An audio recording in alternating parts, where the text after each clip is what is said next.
So without anything further on TCS, I would like to welcome and introduce Oona King. Oona, good afternoon, or I should say good morning on your side of the pond. How are you?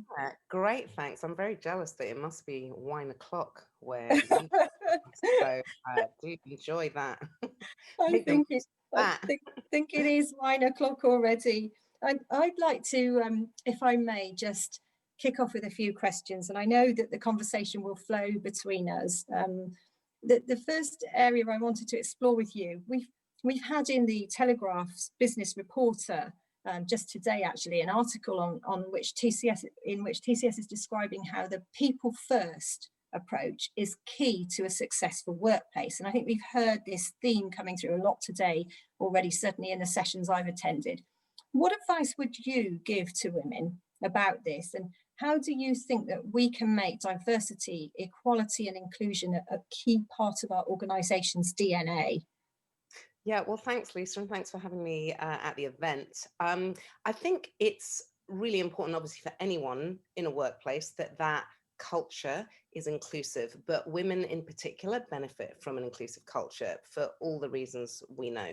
And so if you want an inclusive culture, what you can't really do is have it as a separate add-on piece. Like we'll have a separate strategy to try and promote DEI, diversity, equity, and inclusion, and to promote an inclusive culture. So, I'd say two things. The first is, due to what I've just said, it depends what stage your company is at. I mean, some women here will have less than 5 people in their company.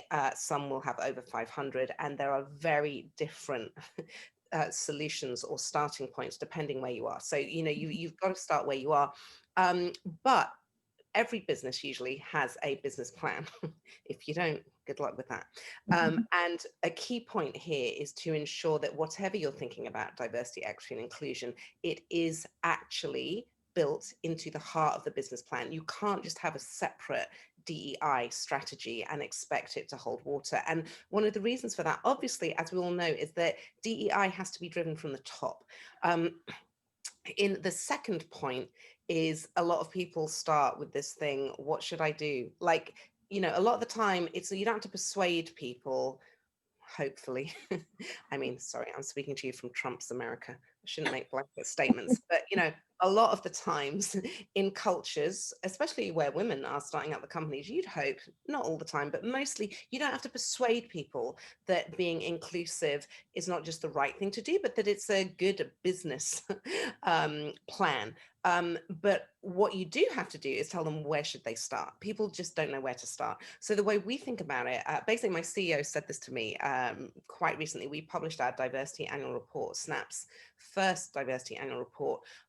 And it's kind of overwhelming when you look at it, because there's just like so much. We're a company of 3,000 people. Last year, I wrote Google's diversity annual report, where it was a company of over 100,000 people. So there's a huge difference there. But even with a company of 3,000 people, I look at it, I'm like, oh my goodness, this is a lot, right? So where do you start? And my CEO had said to me, what are the three things? We should be able to tell everyone in this company, there are three things you should be doing. The problem is that exclusion, when you think of women in the workplace and all of those battles, when you think of the lack of racial representation in the workplace, the current movement for racial equity, all of that, you're never going to solve it all and put a bow around it and say, do these three things. However, what we've come up with is what we call 3I. So when you say, what should I do? Here are 3Is. The first is internal. You have to change the way you think. You have to be able to spot inequity and to actually understand deeply some of these issues, especially leaders. Really, you do. And there are some links, or on my LinkedIn page, I've posted, if you want to be on the right side of history, hey, start thinking about these things. And then the second thing is interpersonal. Once you have more of that internal knowledge, use it to change your behavior and the behavior in your company. And then the third thing is institutional. How are you going to change the system? You've got to look at your HR processes, at your hiring, your recruitment, who's getting into your funnel to start with, who's getting the opportunity to work with you, who gets the opportunity in general to be in the room with you. And then you can start to change some of the institutional. So it's internal, do the work first. then interpersonal change behaviors. Then if you get those two things right, the second and the third, I mean, institutional, it's all about changing the system, obviously. But what I've learned over 20 years is you can't do one without the other. There's no point Yeah. to change the system if the people in the system still don't really get it. So I would Yeah. say take those three approaches and really focus on recruitment and retention, not just recruitment. Because if you're Yeah. losing underrepresented groups as quickly as you're getting them, then you're not going to solve the problem. Something's wrong. That's fantastic, Oona. Thank you. And I think I'd like to come back to some of those points as we continue our discussion. Before doing that, though, I've remarked on your career. I think you've already, at a young age, had a fantastic career. And for you, what aspects have you taken into account when you've made important decisions around your next step in your career path? Well, I often get asked this question. Do you know, honestly, I must have been asked this question over 1,000 times, and I still don't have a right answer. I'm gonna try. I mean, the honest truth is, firstly, I had an amazing mother. And I was a bit of a bolshy kid, I guess, or not really. I mean, I was sweet. I wanted to be nice to my mum and be nice to people. And I wasn't a terrible teenager. But the thing is, I was just like, well, who's in charge? Why are they in charge? Why can't I be in charge? How can I be prime minister? And she was like, well, if you want to be prime minister, you've got to become a member of parliament first. That was at age 5, shortly after I gave up my ambition to be an air hostess. And so I really honed in on that and spent 25 years working out how to become an MP, and was hugely privileged to become the second woman of color elected in the UK. And what that taught me is that I mean, I grew up thinking, like a lot of, I can't say young women because I'm not at all young now. I'm 52. No one can at any stage say a 52-year-old that's got any young bits left, right? Okay, young at heart. But I grew up as a girl and a teenager in 1980s Britain, where the head of state was a woman and the head of government was a woman, and I was just like, well, there's no problem here, nothing to see, move along. And then in parliament I was like, oh my god. It was a huge shock, and I think every generation of girls gets that shock, because hey, what a surprise, 6,000 years of patriarchy, and it's not going to change even within decades, although obviously we've made huge progress. But it's incredible how persistent some of the problems are. But what took me from parliament to tech essentially was no clever career strategy, which is why I always feel a bit guilty answering this question. What it was really, and you might think about this in your recruiting practices, I was working at Downing Street, and I had my dream job. I was no longer a member of parliament, and it turned out it was actually better being the Prime Minister's senior policy advisor. I was like, oh, why would I want to be front of house on call 24/7? I mean, obviously it was pretty 24/7 at Downing Street, but still there is a pressure of being a nationally elected representative that is very hard to express in words. Anyway, I'm in my dream job at Downing Street, and a recruiter rings me up and she's like, I'd love you to apply to be head of diversity for Channel 4.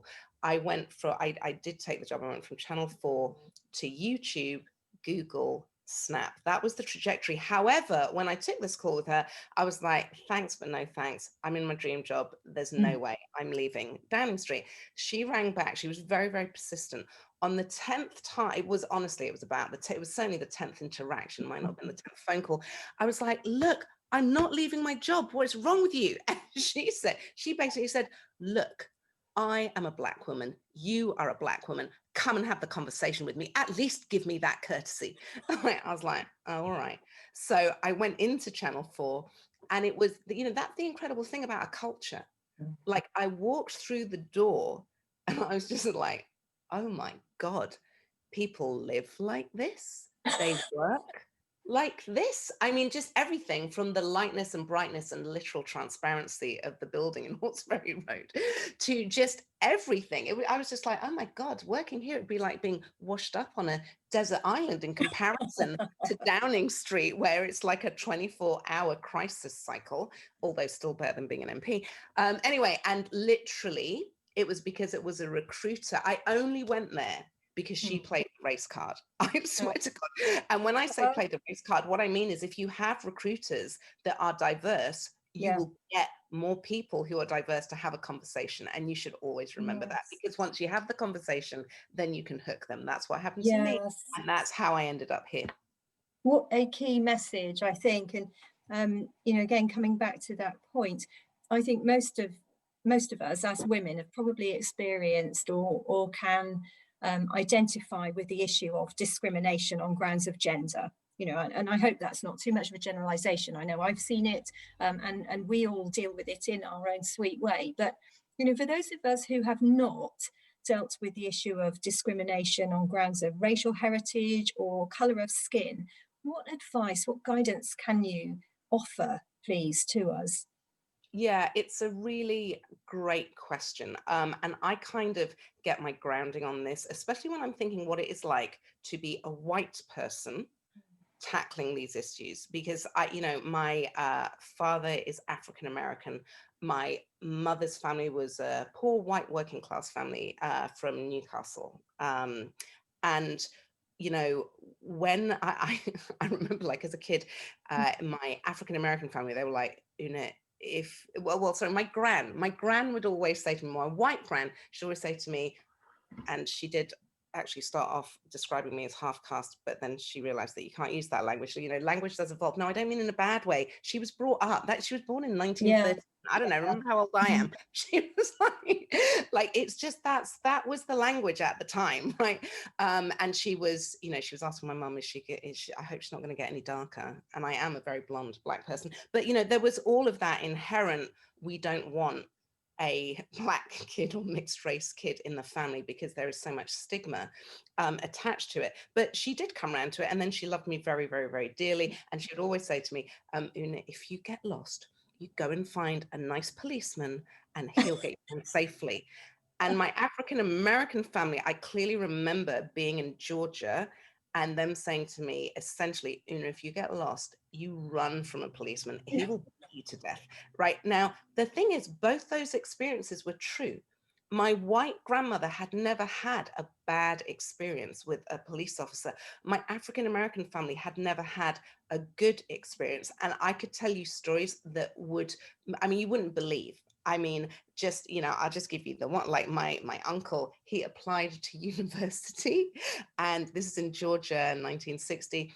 And literally a couple of years before Mississippi University was desegregated, they sectioned him. They said any black man who thinks he can go to a university where white people go must be mentally insane. And they literally sectioned him and locked him up for 2 years. That's just one example of, like, I could give you just countless. So you grow up as a person of color, all being aware that the view that white people have, it's not their fault. Like, it wasn't my grandmother's fault that she couldn't imagine a system existing where one set of people are going to be treated very badly by that system and by individuals in the system.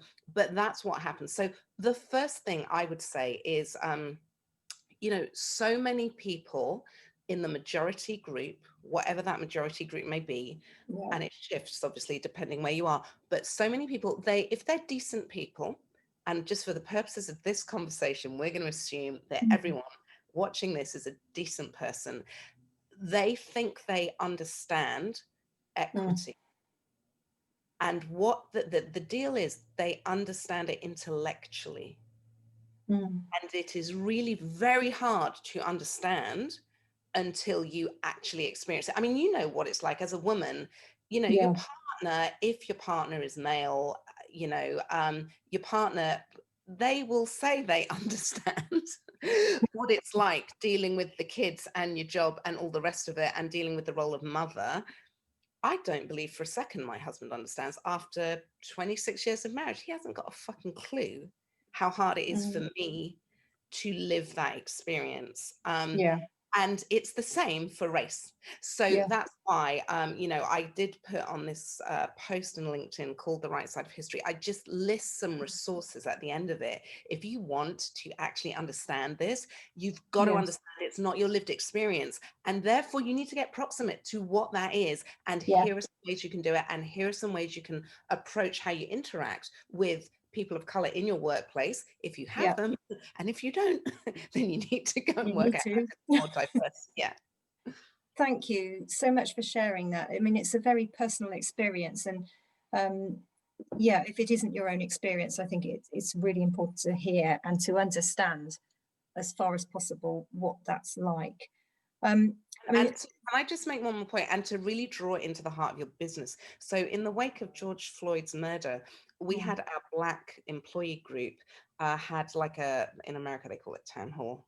I don't know where yeah, they get, I arrived in America, I realized I don't really know. I don't understand half the terms they use. But anyway, it was like a big open meeting where yeah, Black employees from Snap gave their experience, just things like, how were they coping with things, and the sort of things, apologies, I thought I turned my stuff on, and the sort of things that that they had to deal with, like, oh my, I was so happy my son just got his driving license a few months ago, but now I can't, I am terrorized every time he goes out. Things that, and there would be, white people listening to it who go, oh, I've got a 17-year-old son, that's never yeah. crossed my mind before. Right. And it's just that thing of it's never crossed my mind before, because why should it? It's never happened to you before. And what they did, the executives, I mean, we're lucky because at Snap we have an extraordinary community of Black employees, like extraordinary genius in that talent pool. And they were able then to say, yeah, well, that's our lived experience. And hey, here's what the company could do. If you want to make your product more inclusive, if you want to make your culture more inclusive, and if you want to make the community that Snap is a part of more inclusive, here are things you could do. And that has now been tied into Snap's business plan. So it can't just be, oh, have a group over there, and then they can have a little sob in the corner. And then who knows what happens. It has to be tied back to the company's core business Yes. plan. And that's what we're doing. Yes. Yeah, fantastic. And I think, incorporating it in individual employees' objectives as well can be quite an effective way. In fact, one of the things that we recently looked at in TCS was on people joining the organisation, rather than inviting them to consider joining any of our diversity networks, actually saying to them, asking the question, which networks are you going to join? So, hopefully drawing the right answer. Yes, brilliant. Exactly. And also in interviews, I mean, for anyone recruiting at the moment, you really should have interview questions which are probing to what extent are people inclusive leaders. And you don't need a title to be a leader. It doesn't matter whether you're employing, you're interviewing for the admin or receptionist at the front desk, or a director or above. It's like, are they inclusive leaders? Because if you're not factoring that into the interview process, you're not going to end up with a culture that promotes those values. Exactly. Yeah, wonderful. And I think, we're in Black History Month right now. These messages are so important. Thank you. I just wanted to ask you a little bit about your skill set as well, and the particular skills or attributes that you have, which you've leveraged along the way to maybe sow a little seed of thought in others here today. Yeah, I mean, I would say, first of all, you really, to be successful, and I don't necessarily count myself as successful in, You're very in humble. but for the purposes of this conversation, how the hell did I end up where I am? I think it's these two things of really nailing the obvious, which people certainly in politics don't do, which is project management.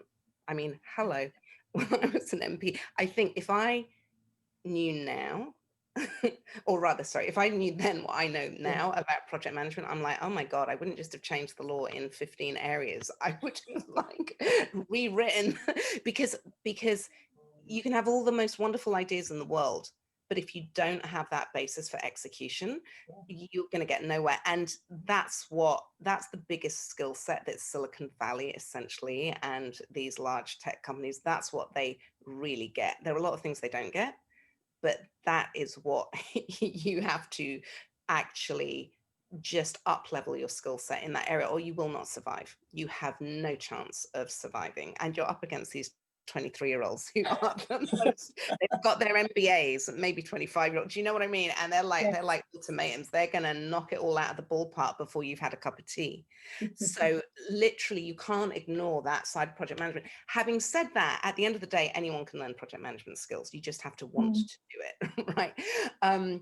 The biggest thing for me, I think that has helped me, whether it has been changing the law in the UK, I mean, in areas, for example, the last piece of legislation I changed was just before I left to take up my job at Google at the end of 2016. And I managed to get the Conservatives, the Lib Dems, and of course, Labour to back the legislation that I wanted to introduce around adoptive children and their opportunities and the support for families. But my point is that a ton of that had been thrown out around the way, along the way, because political parties are political parties and they won't support other Mm. people's stuff. And what it comes down to two things. One, obviously, is genuine long-term relationships, obviously. But again, you can have those and still not get anywhere. The other thing I think you need is what Simon Sinek talks about really well, and Martin Luther King nailed it better than anyone has ever done, which is don't tell them your plan, tell them your dream. Wow. Like, you know, would anyone remember it if Martin Luther King's speech was called I Have a 10-point plan? No, but it's really a hugely important point, actually. Yes, Like, yes, and indeed. people forget it. They don't give the vision, they don't give the why, and therefore they don't inspire people to come along. So the way we've redrawn SNAP's DEI approach, which we've laid out in our strategic plan and in our diversity annual report, is yes, obviously you'd expect us to talk about leadership. It's got to start at the top, and then you have to bring everyone in because everyone can be a leader.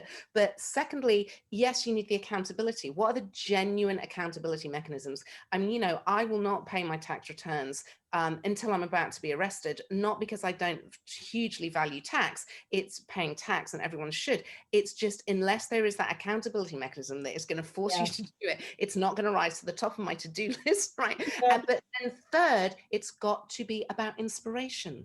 And the reason we haven't achieved the change, especially when you look at the tech industry, for example, around DEI, is because people haven't been inspired. You can't describe DEI as like a compliance case. Like tick these boxes and you'll be safe, or you know, try not to say anything that will upset anyone. You will not win from a compliance mindset. You Yeah. will win from taking bold action if you inspire people or are yourself inspired. So leadership, accountability, but never forget the inspiration and never Oh, forget to put the wonderful. team first. Oona, thank you so much. That is such a wonderful message for all of us. And you certainly inspired me. And I'm sure you've inspired our 1,000+ members of the community out there. Thank you sincerely. Sherry, back to you. Thank Thank you. you. Thanks for having me.